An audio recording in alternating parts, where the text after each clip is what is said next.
some of these videos that are coming out, you'll notice that it doesn't. I don't think it really matters anymore. Whoever is operating these UFOs, it's like they want us to see it.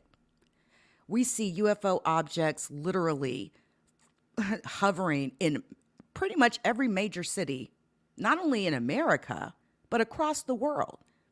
There's been several reports of UFO objects, UAP objects that have been coming out of South America. That's another hotspot of UFO activity. We've had UFO activity across Asia, right? Africa, Australia, everywhere. But there's, there seems to be a very interesting turn of events in which it doesn't seem like they're even trying to hide. More so, it seems like they want to be seen.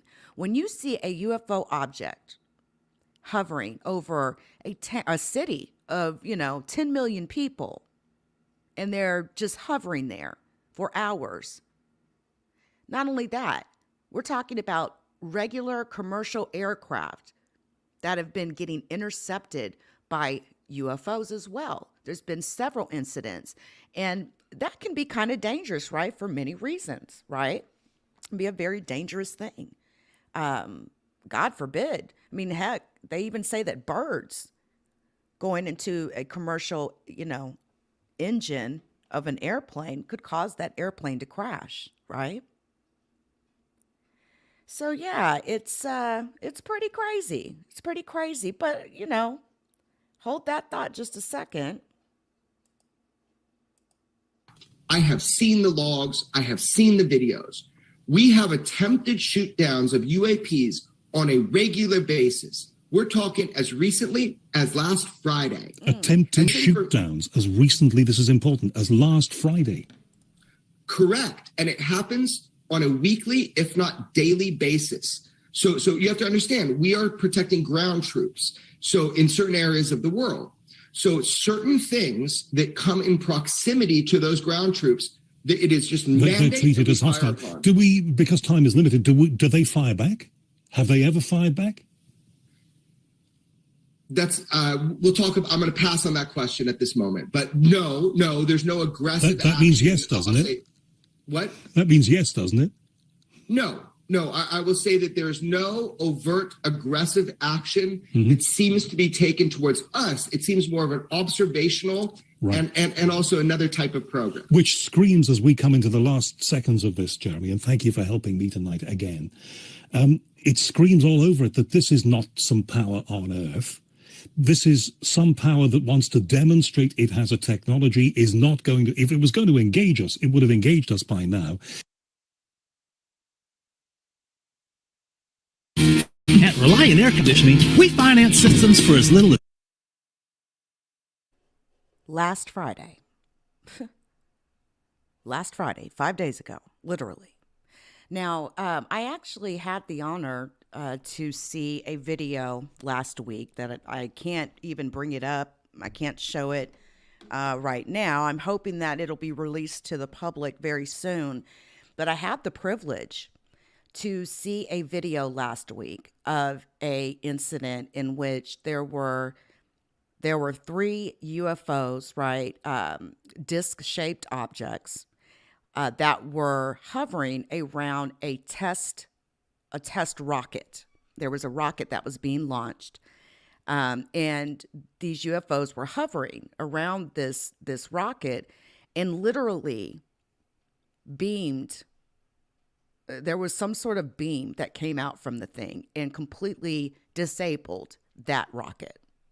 Completely disabled it. Completely. There's been a lot of talk about these UFOs being interested in our nuclear facilities, right? Even going as far as disabling nuclear weapons that are being held in bunkers at military installations. I mean, imagine the capabilities or the technology that these UFO objects have. Remember when we were looking at the Walking with the Tall Whites, right? There was a documentary that we discussed here, I don't know, a month or so ago, where we were discussing about the memoirs of a former weather specialist who was, his office was located at an Air Force base. And it was commonplace for him to have interactions with what they refer to as the tall whites. Apparently, these specific type aliens or species of aliens grow to be very, very tall. From my understanding, 8-9 feet tall.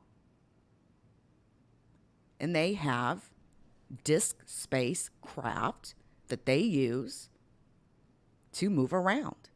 But what was really interesting when we were sort of checking out that particular documentary is the technology of FiOS.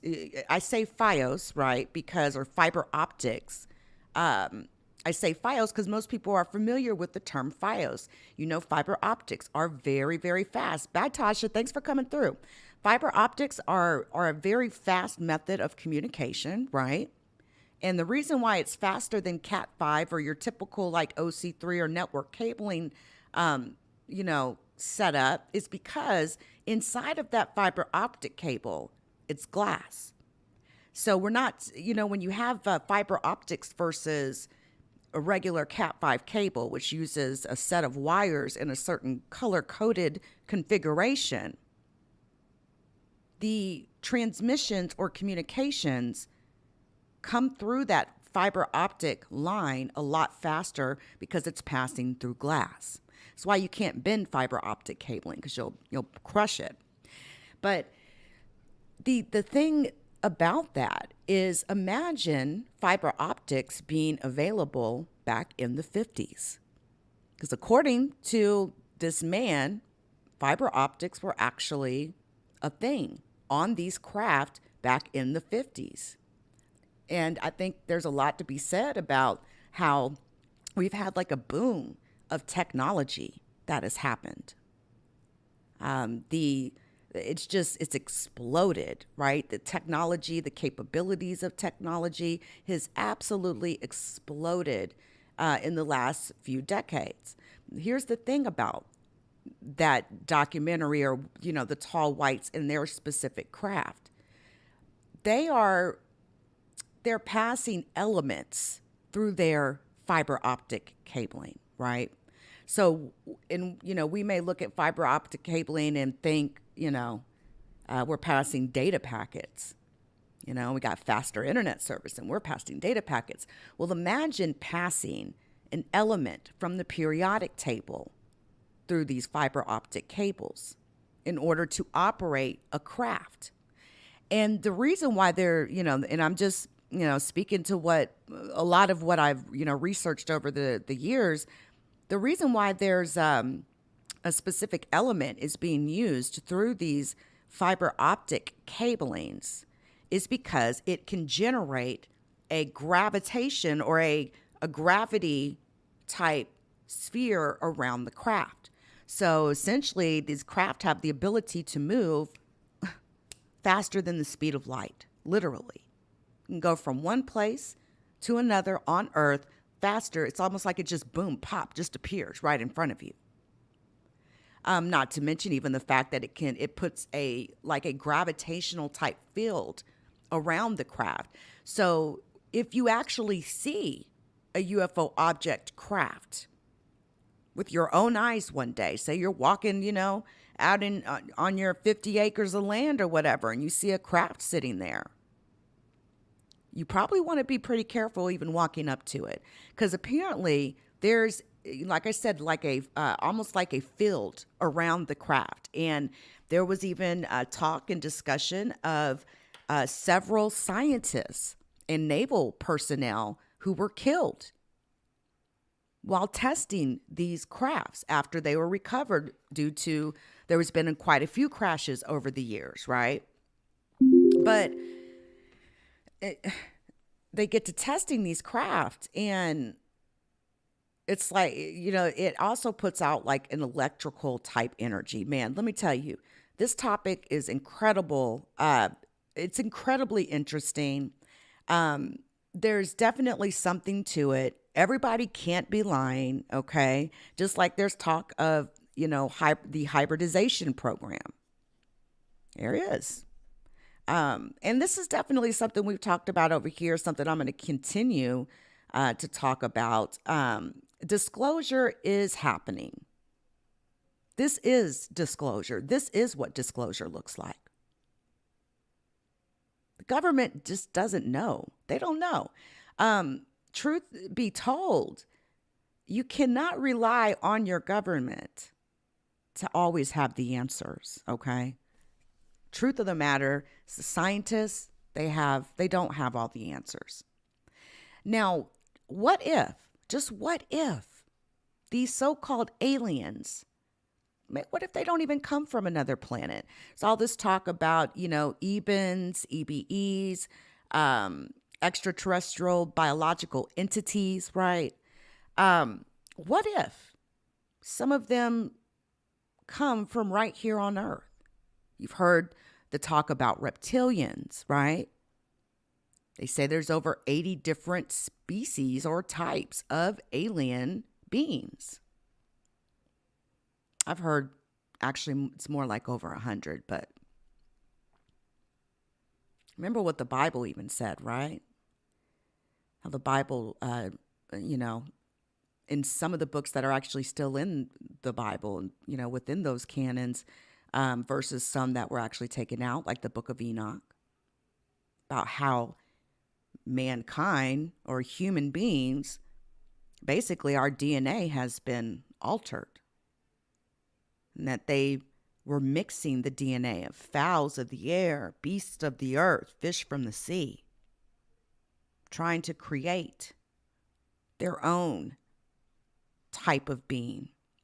And this subject gets really, really deep. It gets really deep. We always think about how snakes, can live a long, long life.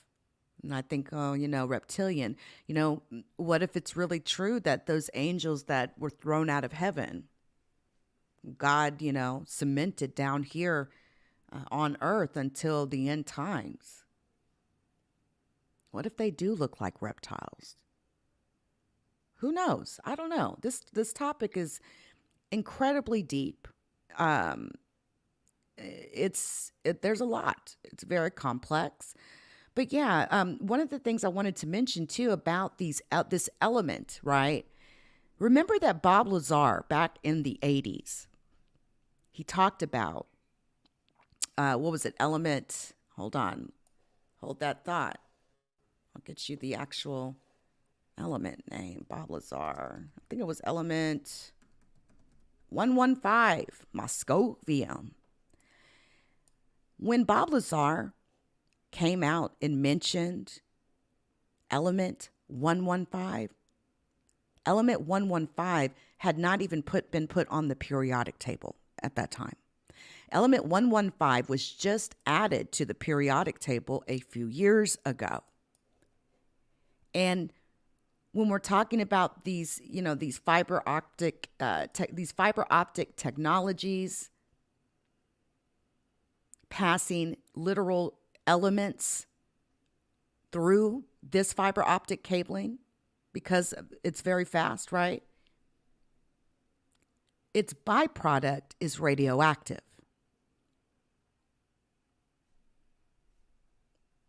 And you know what happens, right? If you're, get too many x-rays or whatever the case may be. But yes, Russian scientists managed to get element 115, Moscovium, added to the periodic table. And Moscovium, element 115, can be weaponized. One of the very interesting things that Bob Lazar mentioned is how during one of several test flights of these craft, he literally stood under one of them and he could not see it. Element 115 can bend light. Can bend light. Now, there are some photos of this particular element, or what this element looks like, right? There's been some people that managed to capture some of the that managed to capture some pieces of craft from crashes and things like that, and managed to get some photos out. And I'd be remiss if I didn't mention the fact that federal authorities suspect Bob Lazar of having a piece of this element. This was something talked about in a documentary that Jeremy Corbell and Bob Lazar did, right? And during this documentary, when they were actually filming it, pretty much every agency, every alphabet, all right, of the federal government swooped down on Bob Lazar's work location to search. They, basically executed a search warrant.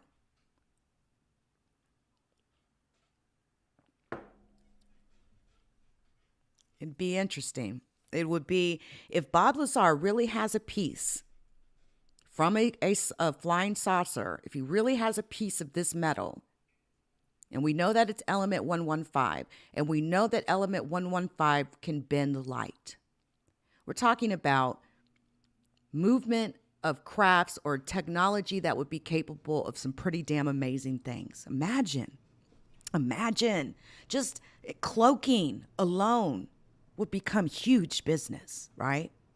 If you can cloak yourself, you could build something and set it somewhere, but somebody looks at it and they don't see it. You can't see it because it's invisible to the eye. It's amazing.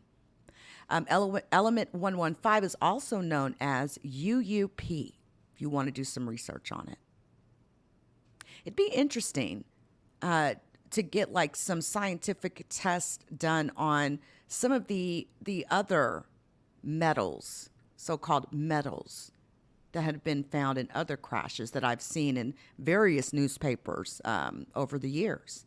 I know there was some testing done on some of them, and scientists weren't able to determine what it was. And that may be because during that time, maybe element 115, it wasn't on the periodic table at that time. Now, the thing about element 115, though, and I'm not a scientist, all right, by any stretch of the imagination, but the thing about element 115 is its makeup.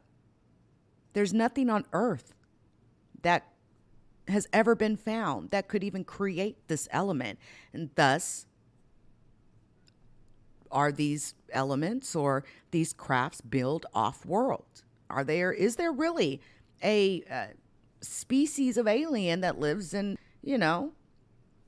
Approx or Centauri, right? Just as an example. How long would it take for a craft to get from Earth to another world 38 light years away? It's pretty incredible stuff. But needless to say, Congress continues their hearings. The hearings continue. Encounters. Very interesting.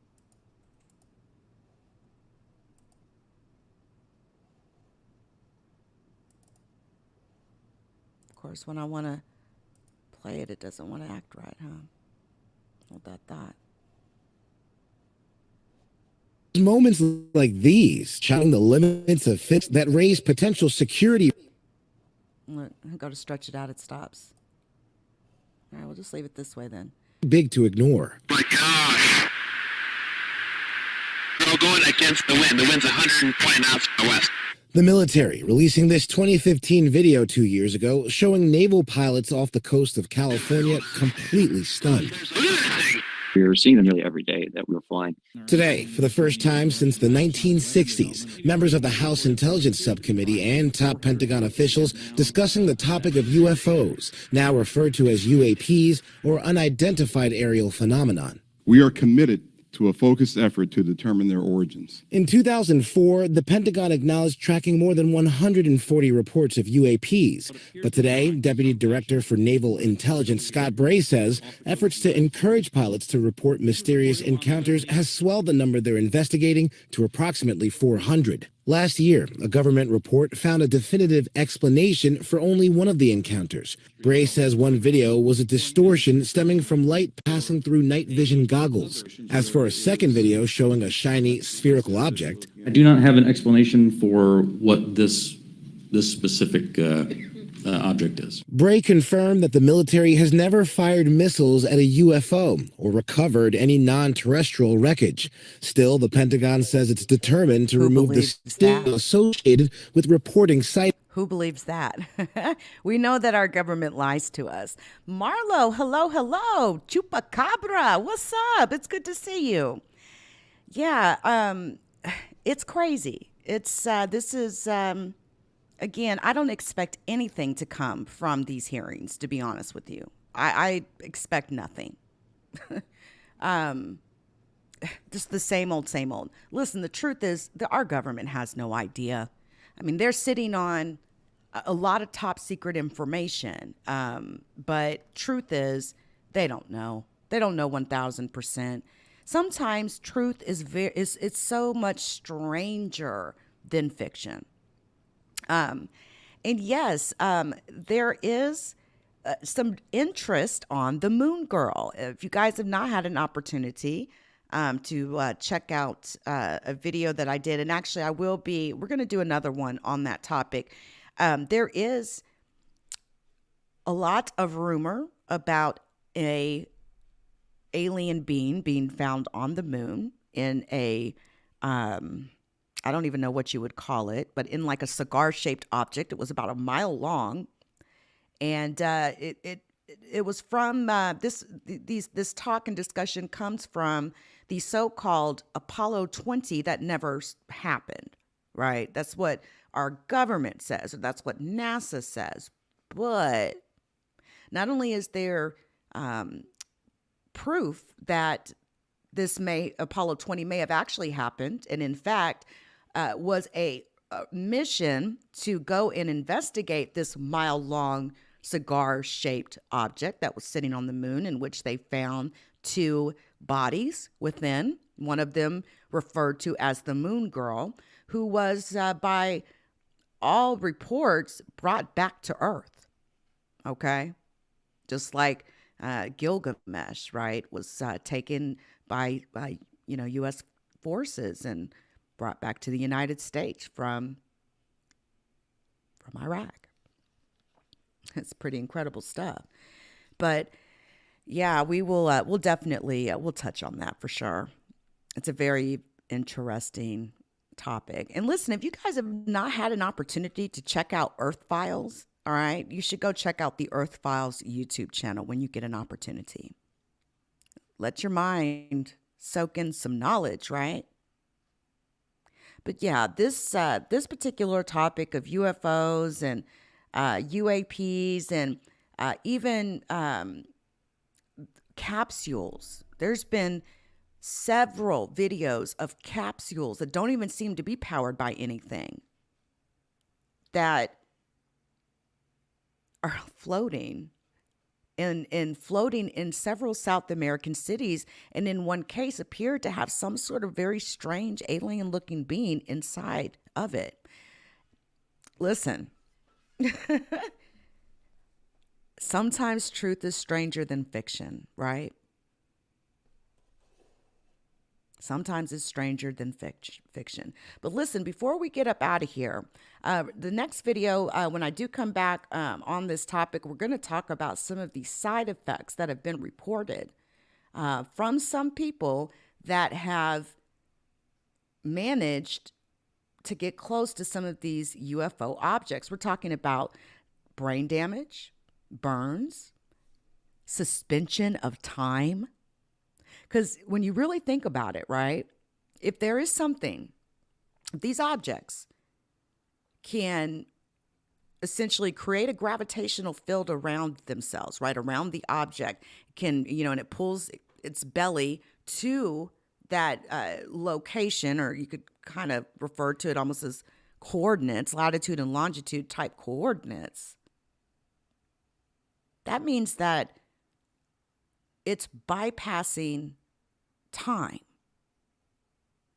Think about how big that is. I mean, in essence, we would be able to say that these objects can time travel. It's faster than the speed of light. It's pretty amazing stuff. But yes, when I was saying earlier about how if you were to come up across one of these UFO objects, you're going to want to be careful walking up to it, because there could be some sort of electrical field around it that could kill you. And again, there has been reports of scientists and other military personnel being killed in accidents of that way.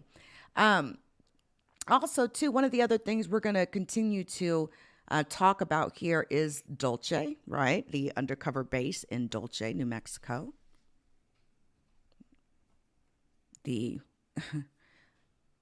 experiments that are happening with things that aren't quite human, in which essentially they are trying to create a type of being. Like you could look at, I guess I could say humanoid, right?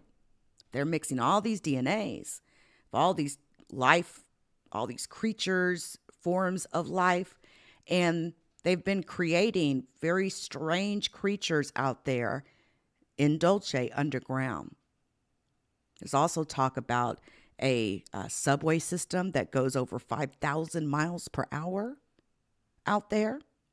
It's pretty interesting. But yeah, check out Earth Files when you get a chance. There's a lot going on down in Antarctica as well.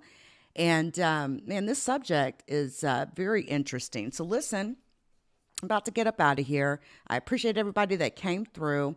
And I'll catch y'all soon, guys. Until next time.